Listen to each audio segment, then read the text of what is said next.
Olá, muito boa tarde, sejam todos muito bem-vindos ao Conexão Social, nosso encontro de boas notícias de todas as tardes de domingo. E o nosso tema de hoje é um convite para enxergarmos o mundo da moda com consciência e refletirmos sobre o impacto das nossas escolhas. Hoje vamos falar sobre consumo consciente e como a moda pode ser uma poderosa aliada na preservação ambiental. Agora deixa eu te fazer uma pergunta. Você sabia que a indústria têxtil é uma das maiores responsáveis pela poluição do planeta? Isso é muito triste, né? Mas não precisa ser assim. Existe uma abordagem que está transformando a maneira como consumimos e também como descartamos nossas roupas. E para falar sobre esse tema, temos o prazer de receber a estilista Renata Buso, uma das mais importantes estilistas brasileiras da atualidade, reconhecida internacionalmente por seu trabalho com moda sustentável e vegana. E eu quero dar as boas-vindas à Renata. Seja muito bem-vinda, é uma honra te receber aqui no nosso Conexão Social. Obrigada, prazer é meu estar aqui. A gente quer muito falar sobre esse assunto, a gente tem aqui uma alegria muito grande de abordar assuntos como esse, que preservam o meio ambiente, que faz com que o nosso planeta seja mais sustentável. E isso a gente sabe que depende de todos nós e a gente fica muito feliz com a sua abordagem. E por isso que a gente queria também te conhecer um pouco mais. Queria iniciar essa entrevista te pedindo para falar um pouco sobre você, por que você escolheu abordar esse tema que é tão importante. Então comece falando um pouquinho da sua trajetória. Bom, eu vou começar falando do motivo de eu entrar nesse ramo, né? Eu sempre fui uma criança que não me encaixava e acho que é o clichê de todo estilista. Essa é uma criança aí com a cabeça mais inventiva, uma cabeça um pouco mais voltada para a parte de criação e imaginação. E vai passando o tempo e você não se adequa, né? Você não vai para a parte metodológica das coisas, você fica nesse lugar. E quando foi chegando a época de escolher essa profissão, eu falei, tá, eu vou ter que me arriscar, porque eu já sabia que era um mercado fechado ali, muito difícil de acessar. E fiz essa escolha, fiz Senai Vestuário, fiz Santa Marcelina, minha faculdade, minha pós-graduação também em Santa Marcelina. E em 2016, eu entrei na Casa de Criadores, que é um evento para novos designers. Quando você acaba de se formar, abre uma marca, você entra lá. Fiquei 4 anos e depois veio o convite para São Paulo Fashion Week, na qual eu estou até hoje. Assim, sendo bem sincera, a temática da sustentabilidade não foi a primeira que me pegou. A primeira temática que me trouxe, assim, me pegou pela mão e me trouxe para a sustentabilidade foi a questão do veganismo. Porque eu, desde pequena, sempre fui uma grande amante de animais, assim, o animal, ele preenche uma boa parte da minha vida desde sempre. E sempre foi uma preocupação e um amor absoluto que eu sempre tive. Então, a primeira temática, para mim, foi isso. Então, quando eu comecei os meus ensaios de abrir uma marca, eu sabia que eu queria abrir uma marca vegana. E aí, na época, ali meados de 2013, não se falava muito de veganismo aqui no Brasil. E aí eu comecei a fazer uns vestidos e pesquisar matéria-prima que não tivesse nada de origem animal e tal, e começou a dar certo e fazer um certo barulho, assim, porque era uma temática nova aqui. E foi assim que eu fui me inserindo e talvez ficando mais, assim, não conhecida, porque era muito nichado, mas as pessoas começaram a prestar atenção, mas tipo, quem que essa menina tá fazendo moda vegana? E eu fazia noiva ainda, então eu falava, eu faço noiva, mas nada de origem animal. E nessa de sustentabilidade, eu entrei nessa situação da sustentabilidade porque eu comecei a entender que o veganismo somente, ele vai para um lado ético, né, de você não utilizar nada de origem animal, mas tinham muitas outras coisas que me incomodavam. A principal de todas era a questão do descarte do lixo, assim, sempre me incomodou muito a questão do que sobra do corte, de você não conseguir fazer nada com aquilo. Então eu comecei a olhar com um olhar de incômodo para essa questão do resíduo, né? E foi assim que a sustentabilidade me pegou pela mão, porque eu comecei já vinha das práticas ali da faculdade, de você pensar a matéria de uma forma, né, não somente ali para o que ela é feita, mas você tentar dar outros usos para aquilo. Então eu comecei a desenvolver o que a gente chama de maquetes têxteis, né? Que são pequenos quadrados de 20 por 20 que você faz testes com aquela matéria-prima e aplica ela numa outra roupagem. Sim. Comecei a fazer isso e entender que nessas aplicações de maquetes, assim, se eu aplicasse aquilo na roupa em forma de bordado, muitas vezes eu conseguia pegar o resíduo do corte e transformar aquilo num bordado, transformar aquilo numa superfície, que aquilo dava uma cara interessante, diferente. Reutilizava e também de uma forma sustentável. Isso meio que casou com o meu início ali nas primeiras coleções da Casa dos Criadores. E foi o que começou a fazer barulho, assim, porque eram peças muito pesadas, com muito material, que davam um efeito visual muito legal, que para a passarela é importante. E elas acabavam sendo zero lixo. E aí eu iniciei os meus estudos para poder cada vez mais impactar menos, porque assim, começando a nossa conversa falando a primeira coisa, quem fala que é 100% sustentável é uma grande utopia, não existe uma pessoa 100% sustentável, né? Sustentabilidade, ela é uma inclinação, uma vontade de você reduzir o seu impacto, mas o impacto você vai ter. A partir do momento que você está existindo, você está impactando o ambiente. Então, o pensamento sustentável, de forma mais simples para as pessoas, né? Porque sustentabilidade, as pessoas falam, ai, que tema chato, não sei o que é. De forma reduzida, é um pensamento voltado para você reduzir o teu impacto. O que eu posso mudar aqui, esse detalhe que vai reduzir, que vai aumentar o tempo de vida dessa peça, enfim. E eu comecei a ter esses pensamentos, então comecei a voltar o meu design, a minha criação, para essa redução de impacto. Muito bem. E isso, você falou no começo, é um assunto que muita gente acha, inclusive chama as pessoas de eco-chatas, né?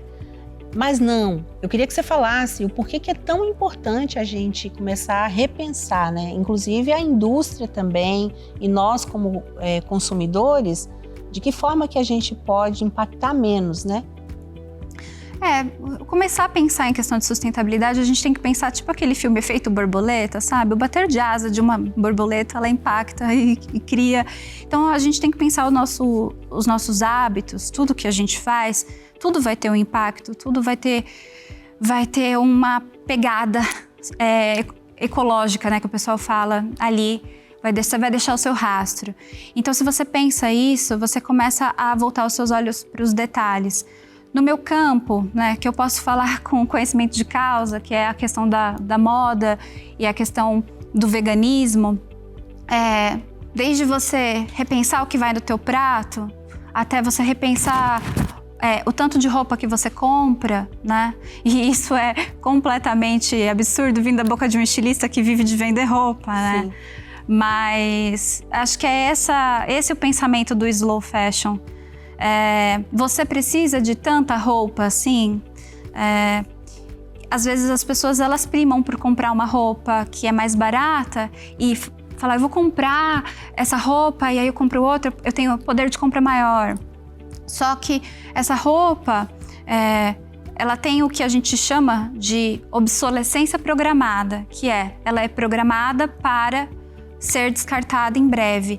Ela é feita para estragar, que é o que antigamente não acontecia. Então, desde que se implementou aí o fast fashion, as roupas se tornaram descartáveis. E é esse o pensamento que eu acho que as pessoas ainda não ligaram, de que você compra uma roupa e 2 lavagens ela já está criando bolinha, ela já está com a cor diferente, ela já está abrindo costura. E, nossa, é de qualidade ruim. Não, foi feita para estragar. Os tecidos, as qualidades às vezes são até superiores, mas a costura que se aplica, a forma como se pensa aquela roupa, ela é pensada para ela ir para o lixo, ela ir parar num aterro sanitário, para que você alimente a indústria e você esteja ali a cada 3, 6 meses comprando. Então esse é o pensamento que precisa ser mudado, né?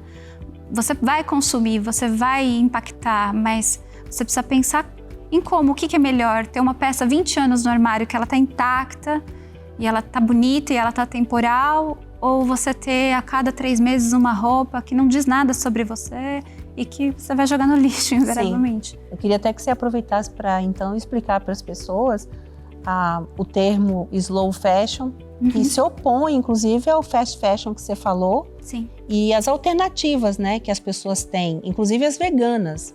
Eu queria até que você falasse o que você usa lá nas suas coleções, que traz esse conceito, que vai durar mais e que a gente tenha menos impacto, porque isso está sendo descartado também. A gente vai falar depois de descarte, né? Mas as pessoas não têm mais reaproveitado nada e isso tem ido para o lixão. Sim. E a gente sabe bem onde isso vai parar, né? Sim. As premissas de uma marca slow fashion é uma slow fashion, moda lenta. Então, o que seria uma moda lenta? É uma peça que ela é geralmente desenvolvida por um designer, ela é uma peça mais autoral, ela é uma peça pensada para ser atemporal, ela não segue uma tendência que vai ficar obsoleta em poucos meses. Então é uma peça pensada para que aquilo fique no seu armário, que em qualquer momento da sua vida que você vista aquela peça, você vai estar bem vestido. Então ela pensa, primeiro, o pensamento do designer, fazer uma peça que dure no armário em termos de estilo, né? De estar contemporâneo. Depois tem as questões da qualidade dessa peça. Essa peça ela tem que ter uma qualidade muito superior em termos de costura, em termos de acabamento, para que essa peça ela aguente lavagens, ela aguente ali o dia a dia e ela não estrague. Então você tem que usar um tecido de boa qualidade. A gente implementa técnicas de costuras que são técnicas que têm um valor mais alto para a gente ali na questão de produção, mas que ela não vai desmanchar. Então, uma costura inglesa, costura francesa, né, que é uma técnica de costura que a gente embute ali, diferente de uma peça que você compra uma peça de fast fashion e ela é passada no overlock ali. E o overlock é um fio, então é um fiozinho fino que aquilo vai se deteriorando com o tempo e vai soltando. Não sei se todo mundo já tem uma peça que abre a costura e vai soltando assim. E já uma costura com inglesa, francesa, né, com a técnica, a gente usa linha. Aí fala, nossa, só isso? Mudar fio para linha, mudar a técnica de costura assim? Isso já impacta absurdamente na qualidade daquela peça. Mas é claro que para um fast fashion fazer costura inglesa e francesa nas peças, sendo que ele está pagando ali, aí a gente vai entrar em outra temática, né, que é a questão social, né? Aquilo tem um preço. Você está pagando R$20 numa peça, aquilo está saindo de algum lugar, né? E aquilo está explorando alguém. Então, essas peças geralmente são costuradas por pessoas em condições análogas à escravidão. São pessoas que recebem centavos para costurar aquela peça, que vivem, às vezes, estão costurando com a criança embaixo da máquina, né? E a pessoa dorme embaixo da máquina porque não dá tempo de chegar. Assim, um horror. Então, você vê como são várias camadas. São várias camadas. Você falar de sustentabilidade, você entra num pensamento arbóreo, você vai puxando e você vai entendendo que o buraco é muito mais embaixo, que não é só sobre vestir uma peça com mais qualidade, é sobre você ter um pensamento de quais são as cadeias que eu estou impactando, quanta gente está sofrendo aqui para eu ter essa peça de R$20. Então são detalhes, uma costura com muito mais qualidade, uma peça pensada para ser atemporal. Isso e o mais importante, a quantidade de peças que você produz. Uma marca que faz um atacado e varejo, para quem não sabe, varejo você vende ali a peça unitária para o cliente, atacado você vende em grandes quantidades, né? Sim. Uma marca que trabalha com atacado, que distribui aí mais de 1000 peças, essa marca ela pode pôr o tecido mais sustentável do mundo, sabe assim, com algodão colhido por senhorinhas, não adianta, não é sustentável, porque aquilo, para ela fazer aquela quantidade, aquilo não tem uma qualidade tão boa, aquilo vai parar no lixo, e mesmo que demore para parar no lixo, olha a quantidade de coisa que você está colocando num planeta que já está saturado. Então, são muitas abas, muitas caixas abertas quando você começa a falar de sustentabilidade. Por isso que a gente é chamado de chato. Sim. Mas é muito importante isso que você falou. Inclusive, acho que isso já é uma coisa que as pessoas estão acostumadas a pensar um pouquinho. Sim. Quando ela pensa no social e na mão de obra escrava, né? Uhum. Inclusive, tem crianças trabalhando, infelizmente. Então, Isso é uma realidade, infelizmente, não só aqui no Brasil, principalmente em outros países que a gente sabe que distribuem, né, em larga escala, como você falou. E é importante a gente pensar na hora de comprar, porque você sabe também que aquilo vai durar 2, 3 vezes que você usou, você já não consegue mais e aquilo vai para o lixão, né? É um ponto a se pensar, mas é claro que a gente não está aqui para falar de tantos problemas sociais, mas a gente precisa deixar você consciente e só por isso a gente já deveria repensar a forma de consumir, né? Sim. Agora, quando você imagina que isso ainda vai para os oceanos e quando você lava essas peças, a gente não faz ideia desse material que hoje é feito de plástico, essas roupas, e não é só o fato de você estar vestindo uma roupa de plástico, mas toda vez que lava essa roupa, microplásticos vai para a água e essa água está sendo contaminada para a gente também consumir depois a mesma água e os animais nos oceanos, né? Eu acho que é muita coisa para a gente falar de verdade. Então, nessa primeira parte, a gente queria te conscientizar sobre isso e não querendo ser chata, mas querendo conscientizar mesmo, né, Renata? É verdade. Você pensar nessas temáticas todas, não tem como, uma vez que você abre o olho, você não consegue desver. A questão da sustentabilidade, da questão social voltada para isso, né, dos trabalhos análogos à escravidão, tem muito a ver também com a temática do veganismo, né? Geralmente as pessoas, eu escuto muito quando eu falo que eu sou vegana, as pessoas falam, eu gosto tanto de bicho, eu como pouca carne, eu não... Você vê que tem uma intenção em todas as pessoas, ninguém quer maltratar nenhum animal. Então a pessoa, o que ela não tem acesso, né, que os olhos não vê, o coração não sente. Então, a mesma coisa é em relação à sustentabilidade. Eu não quero pensar muito que essa minha roupa foi costurada por uma pessoa que está em condição de escravidão. Então, eu não quero saber. Então, é uma tática, né, pra gente se enganar, pra gente não ver, né, o que eu não sei, não é problema meu, eu não tenho que lidar.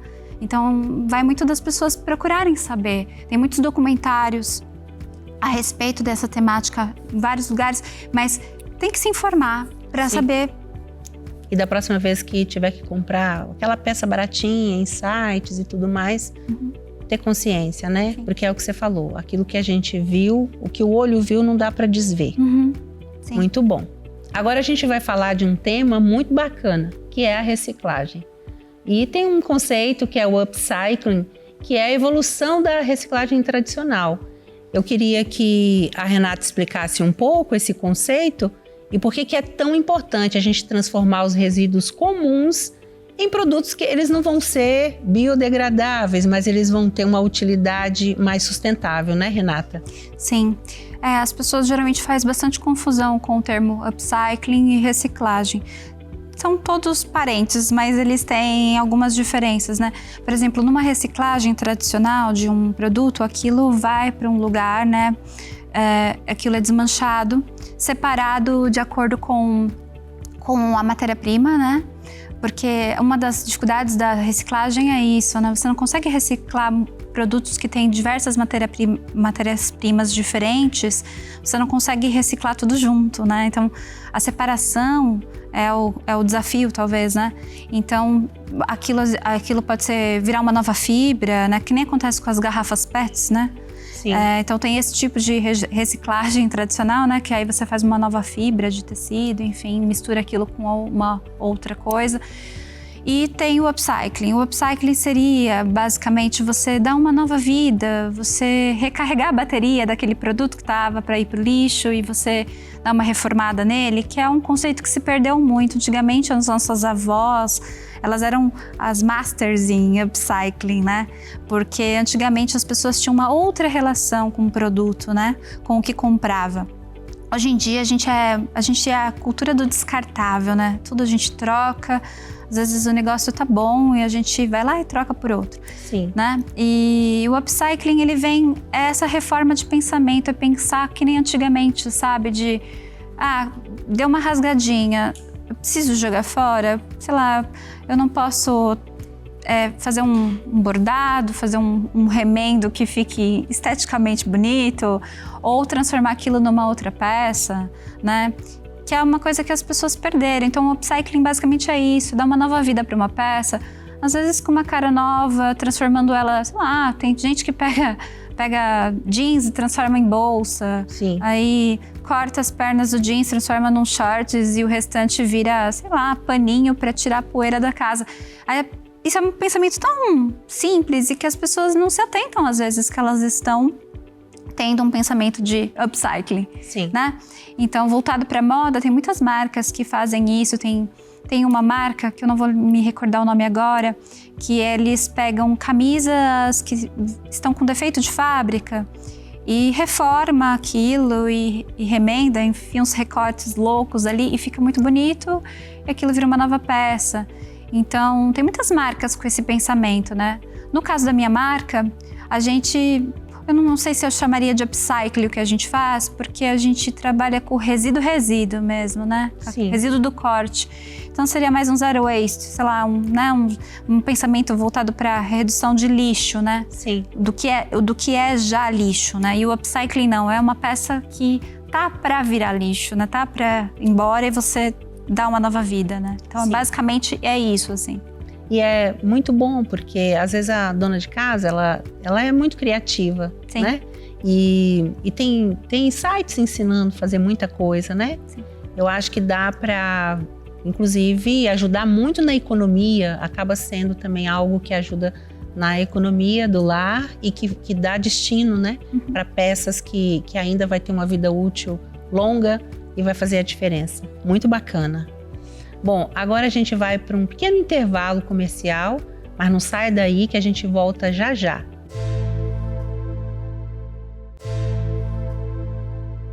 Muito bem, estamos de volta e agora eu quero falar de fato sobre a moda sustentável, né? Bom, ainda ela é vista como inacessível e isso não é verdade. Eu queria que você desse dicas de como a gente começa a fazer escolhas conscientes e que a gente pode já entrar, né, nesse perfil de pessoas que consomem de forma consciente. O que eu bato muito na tecla é da mudança de pensamento. Quando você muda a forma como você enxerga a roupa, você começa a perceber que você precisa de muito menos coisa do que você tem no armário. Eu arrisco dizer que é até uma questão mais psicológica, emocional ali, que as pessoas elas buscam, a gente é inundado, né, com tanta coisa em rede social que a gente vive tão insatisfeito com a gente.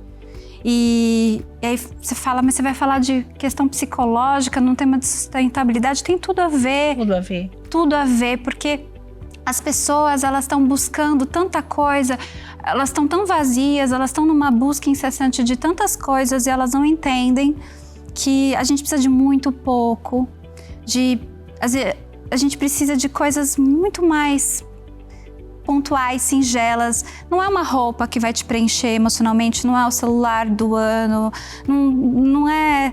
As pessoas elas jogam o emocional na questão da compra. Me falta, eu tô mal, o que eu faço? Eu compro, eu parcelo. Se eu não tenho poder de compra, eu faço mundos e fundos para poder ter, porque ter aquele objeto, ou ter aquela roupa, ou ter aquele perfume vai me fazer eu me sentir, eu vou ser uma nova pessoa. Por isso que eu falo que é uma questão psicológica, porque você não vai ser uma nova pessoa, né? Se você não fazer as pazes com você mesmo e entender que você tem que se gostar numa camiseta velha, sabe? Sim. Você não consegue mudar esse clique, porque toda hora que você ficar exposto e o comércio, né, o mundo capitalista faz isso com a gente. É sedutor, aquela né? ansiedade. Todo, com sim, preço, com oferta, exato, com promoções. Então, o pensamento sustentável tá muito em você olhar para dentro, sabe? Quando você olha para dentro, você encontra o que você precisa mexer ali em você, para depois você começar a olhar para fora e aí é muito mais fácil. É muito mais fácil você falar, legal, bonito, mas não preciso. Mas tô bem, entende? Então, eu acho que o pensamento sustentável e a dica que eu daria é isso, assim. A pessoa entender que não é sobre comprar. Não é errado comprar, né? Mas você precisa comprar consciente. Aí a pessoa fala, compra consciente. Você já ouviu muito esse termo, compra Sim. consciente. O que é uma compra consciente? É uma compra onde você está ciente do seu eu. Eu sei quem eu sou. E as pessoas compram inconsciente, porque elas estão sem saber o que está acessando elas, o que está faltando, quais são os vazios ali emocionais, e aí ela compra. E é uma compra consciente, ela está comprando para suprir uma coisa que ela não vai conseguir suprir. Então, compra consciente é isso, trabalha teu emocional, olha para dentro de você, e aí você depois começa a aplicar essas pequenas dicas, como, por exemplo, comprar uma roupa que vai ter um preço maior, você fala, poxa, eu vou gastar, sei lá, 250 nessa peça, sendo que eu posso comprar a mesma peça por R$40, mas essa peça por 250, ela vai durar 10 anos no seu armário, tá pago? Quantas vezes você vai usar ela? Agora, essa peça de 50, você vai usar quantas vezes e vai ter que jogar no lixo e comprar outra de 50? Começa a pensar assim. A questão de usar uma roupa que... Aí que entra de novo a questão psicológica. Pessoas que são muito afetadas por tendência, é uma busca de ser o outro, não ela mesma. A comparação, né? Exato. Que a pessoa tem, então eu tenho que ter Exato. também. Então a tendência, ela fisga essas pessoas, né? Nossa, eu vou comprar essa roupa porque eu vou ser assim agora. Quem sabe eu me encontro. A pessoa não se encontra, ela busca uma outra. Então, esse pensamento. Então, quando você usa uma roupa mais atemporal, uma roupa que não tá preocupada, quando você encontra o teu estilo, né? Tenta entender quem você é, o que você gosta. Independente do que você enxerga. Quem você é. O que te faz bem, que te deixa confortável no seu próprio corpo. Esse é o seu estilo, não é o que tá por aí. Então, é esse pensamento. Se encontra primeiro e depois você consegue fazer o bem pros outros, porque aí é automático, né? Muito bem. É o poder do não, né? Sim. Quando a gente consegue dizer não para os impulsos, né? Porque é como você falou, a compra é emocional. Eu acho que quando a gente aprende a liderar o nosso emocional, né? Sim. Saber dizer não para aquilo que não, daqui a pouquinho você vai ver que aquilo só vai ocupar espaço na sua casa e o pior, você vai perder também financeiramente, porque tem gente que faz dívidas, né? Para poder comprar aquilo que não precisa. E às vezes, né, tem outras coisas tão importantes que ela pode fazer, como essa de cuidar de si mesma. Muito bacana. É um pensamento que eu acho que vale muito a pena você que está em casa hoje refletir, né, como a gente falou no começo, refletir a forma como você faz escolhas. Agora, o São Paulo Fashion Week de 2024, você usou uma temática bem diferenciada, onde você expôs o corpo humano e depois você estava me falando que você pensou no corpo da mulher e, inclusive, falando dos órgãos e tinha todo um tema ali, uma história que eu queria que você falasse desse conceito que eu achei muito profundo e que talvez quem participou, né, lá vocês explicaram, mas foi muito divulgado. E isso é uma cultura e é uma forma de se expressar, né? Sim. Que tem muito a ver, te conhecendo melhor e como você pensa. Aquilo também foi muito bonito. Eu acho que vale muito a pena a gente falar sobre isso aqui nessa tarde. Apresentando um pouquinho do meu trabalho, talvez para quem não conheça, em todas as minhas coleções, não somente nessa, eu gosto de incluir outras formas de criação. Então eu escrevo. Gosto muito de escrever, então geralmente eu narro os meus poemas nas trilhas dos desfiles, né? E sou uma curiosa da área de cinema, gosto de fazer os fashion filmes desde a pandemia, quando a gente precisou fazer isso, eu me apaixonei.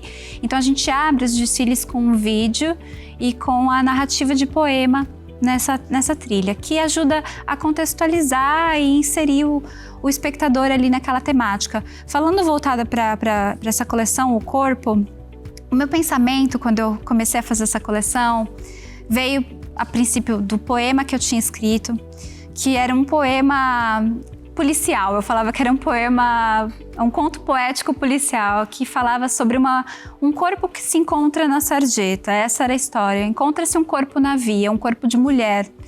E existem pessoas, né? Os policiais estão observando aquele corpo e eles percebem que é melhor eles esperarem, adiarem a recolha daquele corpo, porque a interação dos transeuntes, das pessoas que começam a interagir com aquele corpo, traz pistas de quem foi aquela pessoa e talvez do possível culpado. uma história de maluco, mas quando a gente contextualiza, fica mais fácil de entender. Era uma analogia ao corpo feminino, dizendo que a mulher, ela incomoda de todas as formas, até morta. Então, a gente queria fazer uma crítica de que muitas vezes você não vai se encaixar, você vai incomodar, principalmente sendo mulher. No mercado de trabalho você incomoda quando você está numa situação de poder. Dentro de um casamento, escolhendo ser dona de casa, você incomoda porque as pessoas acham um absurdo as suas escolhas. Sendo mãe, você incomoda porque você é mãe. Escolhendo não ser mãe, você incomoda porque você não é mãe. Solteira, casada, todas as nossas escolhas incomodam. Então era esse o cerne do pensamento ali dessa narrativa. Então a gente escolheu pôr um corpo morto para ironizar isso. A mulher até morta, ela incomoda. E as dinâmicas desses transeuntes eram todos os estereótipos de sociedade e de relacionamentos dessa mulher. Quando a gente escolhe falar assim, a gente transpassa a questão da roupa. Você traz muitas questões ali. E é uma coisa que eu gosto muito de fazer. Porque só fazer roupa não me preenche totalmente. Eu gosto muito de questionar e de... Ter um significado. Precisa. Agora, você também foi a única estilista, e talvez por conta, né, de toda essa sua forma de se expressar e trabalhar, a ter uma experiência de representar o Brasil em Milão, na Semana da Moda. Eu queria que você falasse um pouco de como foi para você essa responsabilidade, né? Foi, nossa, uma experiência muito louca, assim, porque aconteceu tão inesperado. Eu não fiz nenhuma movimentação para estar lá. Veio um convite, que até hoje eu não sei como eles chegaram em mim. Existe a Vogue Italia, só para contextualizar, a Vogue Italia, ela tem um olho muito voltado para o novo, para novos designers. Então eles têm uma espécie de... Eles são olheiros ali de novos estilistas em todos os lugares. E aí que um dia eu recebi um e-mail da Sara Sozani. Para quem não sabe, Sara Sozani é sobrinha da Franca Sozani, que foi a head ali maior da Vogue Italia durante muitos anos. Recebi um e-mail direto dela, me convidando para... Você pode enviar os materiais para mim e tal? Eu falei, posso, mas eu achando que era pegadinha, porque eu falei, imagina, Sozani, né? Uma das famílias mais ricas ali de Milão. Eu falei, não é possível. E era verdade. E aí eu fui enviando os materiais que eles me pediam, sem saber para o que era. Até que eu entendi que eu estava concorrendo ali para entrar, para ser escolhida para esse evento que chamava The Next Green Talent. Então, era um evento voltado para a sustentabilidade, onde eles traziam designers de vários países e que tinham iniciativas sustentáveis. E aí eu entrei, eles me avisaram assim, muito em cima, olha, você vai ter que vir para Milão em fevereiro, isso era tipo dezembro. E eu corri para conseguir, tive que desenvolver uma peça para eles, que eles me mandaram um tecido que estava parado em estoque de uma grande e-commerce italiana que chama Yux. E eles me mandaram um tecido e falaram, você tem que desenvolver um casaco, uma peça com isso, mandar pra gente, que a gente vai fazer um editorial e ele vai sair na Vogue Italia. Fiz, saiu e fui pra lá com todas as roupas do meu desfile mais recente. E isso foi em 2019. E a gente participou de muitos eventos ali, todos voltados para a sustentabilidade. Foi uma experiência muito louca, assim, porque eu era a única brasileira ali. Aquela síndrome de impostora, né, que a gente tem, né, de vira-lata, de achar que, nossa, eu não devia estar aqui, olha o naipe dessa galera. Mas foi muito legal, e até hoje eu não sei como foi que... Eles nunca me falaram como que eles chegaram em mim. É muito louco, né, esse negócio de globalização, a gente não imagina o alcance que a gente tem. Porque eu sou pequena, eu posto pouco, eu não sou uma pessoa muito das redes, eu sou bem low profile. E do nada caiu no colo, assim. Aí eu falei, era normalmente quem é assim é sempre colocado à frente, né? Toda pessoa que é mais simples, que gosta de menos brilho, menos holofotes, tá sempre sendo jogada, né? E às vezes quem quer muito faz um esforço muito grande para conseguir. Mas parabéns, porque é um orgulho pra gente, pro nosso país, e saber que você foi tão bem representada lá, você representou tão bem a gente. E a moda, né? Parabéns mais uma vez. Obrigada. Agora, para a gente encerrar, eu queria que você deixasse um conselho, mais um, né? Conselho para que as pessoas, a partir de agora, não só as pessoas, mas as marcas também, pudessem adotar práticas mais conscientes e que a gente levasse isso para o nosso dia a dia. O conselho eu acho que é esse. O reset não vem de comprar muitas coisas, o reset precisa ser psicológico primeiro, olhar para dentro para conseguir olhar para fora, sabe? A gente precisa se conhecer. Quando você se conhece, você se liberta. Você se liberta, você não fica à mercê do que é imposto, sabe? As pessoas são muito reféns e elas acabam ficando presas nisso e nunca preenchem, né? Então eu acho que o meu conselho seria esse, assim. E compre menos. Tem que comprar menos. Compre menos. Não precisa de tanta roupa assim. Sim, verdade. Tem um amigo que ele fala dos sapatos. Mulher adora sapato. Mas pra quê? Só tem 2 pés. Aí tem 100 pares de sapato, né? Sim. E às vezes esse sapato estraga porque não dá conta de usar tudo. Então é bem por aí. Compre menos. Bom, queria que você deixasse então suas considerações finais, seus contatos, convidasse as pessoas para te seguir, para conhecer seu trabalho. Os meus contatos, Renata Buso e Renata Buso, vocês vão entrar lá, vocês vão achar a minha marca, é um Renata Buso _. E meu site, www.renatabuso.com. E é isso, acho que é isso. E se as pessoas tiverem interesse em acompanhar nosso trabalho, tá tudo no site não, na conta oficial de São Paulo Fashion Week, tem todos os nossos desfiles lá. Na Casa de Criadores, se quiser assistir os anteriores, tá tudo lá também nas contas da Casa de Criadores. E é isso. Obrigada pelo convite, gostei. A gente que agradece, foi incrível conhecer um pouco mais sobre esse universo, né? E saber como pessoas como você, tão talentosa e que humilde, né? Encantou a gente com a simplicidade. Obrigada. Tem feito a diferença nesse mundo. Isso para nós aqui no programa é a parte mais importante. Parabéns mais uma vez e volte outras vezes, Obrigada. Viu? Muito bem. E chegamos ao final de mais um Conexão Social. Eu quero agradecer imensamente por sua audiência e espero que esse conteúdo tenha te inspirado e trazido mais clareza sobre a tão falada consciência ambiental e que ele te motive a adotar essas práticas nas suas próximas escolhas, viu? Aproveito para te convidar para nos seguir nas redes sociais, onde a gente compartilha mais conteúdos. E se você quiser assistir novamente ou encaminhar essa conversa para quem você acredita que vai gostar de saber disso, ela estará disponível no nosso canal do YouTube. Um grande abraço para você, até o nosso próximo encontro, até lá!